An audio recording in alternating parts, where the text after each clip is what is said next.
Hi, this is Mira back with another episode of Overnight Success TV, where each week I interview someone about their story and journey to success.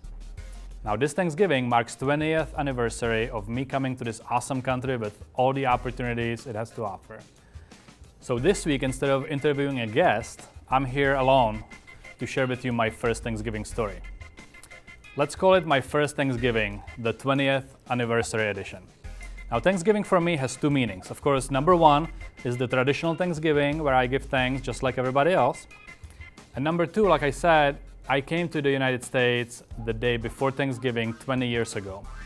And the story went something like this. And don't worry, I'll keep it really short and give you the Cliff Notes version so you can go back to your turkey festivities.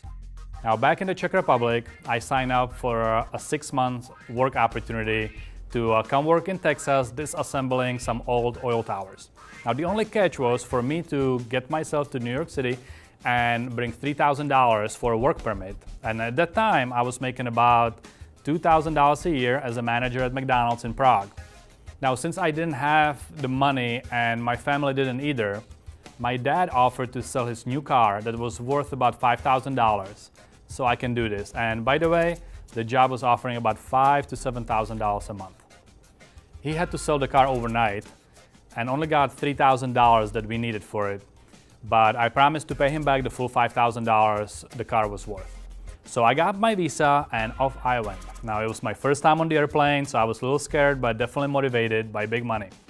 I was already dreaming about coming back in 6 months and buying my favorite pub, where I just spent 2 days saying goodbye to all of my friends.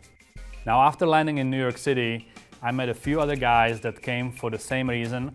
And after a while, we were picked up by a company driver and taken to the hotel. I got my first Chinese food from the gas station across the street and a bottle of Heineken, and I think I ended up watching a little bit of American football for the first time ever and just ended up going to bed. Now, the next day on Thanksgiving, we were taken to the Empire State Building for an interview and to pay the $3,000 fee for the work permit. Now, I didn't know it was Thanksgiving. I was just wondering why the streets of Manhattan were so empty. Now, okay, I promised to keep it short, so this is what happened after we got to the Empire State Building.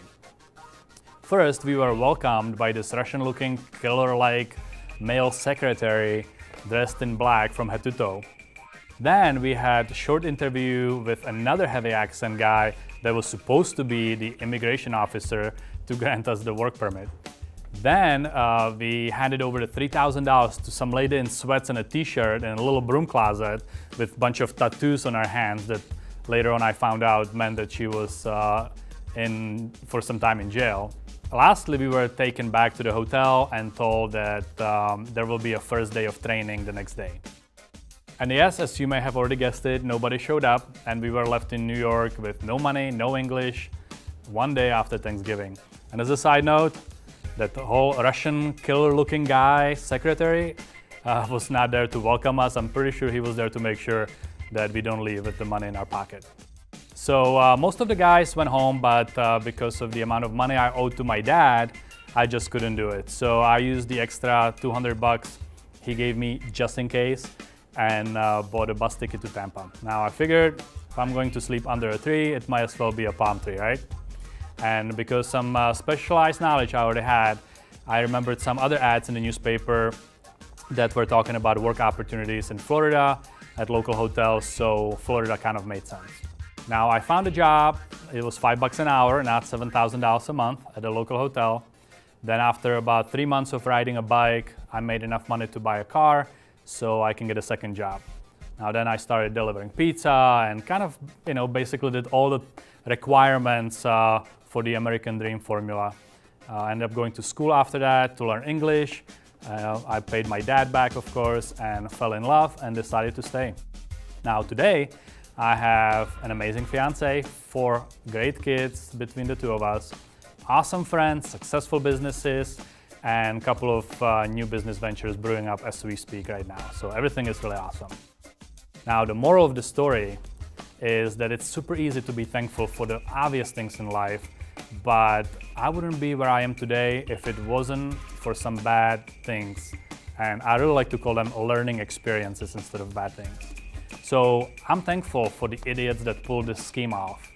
By the way, it was about 120 people at $3,000 a pop, so it was pretty big.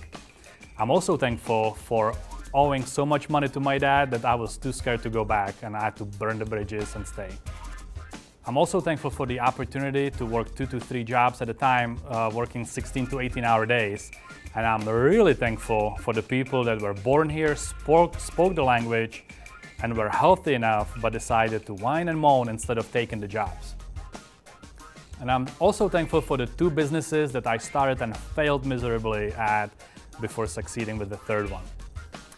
Anyway, maybe there were events in your own life that were not so great, but you wouldn't be where you are today without them happening, right? So this Thanksgiving, put them on your list because they really, really deserve to be there. Happy Thanksgiving, everybody. If you found the story inspiring and liked the message, please click on the share button and share it forward. And I hope that some of your friends will find it also inspiring. And don't forget, wake up and be successful.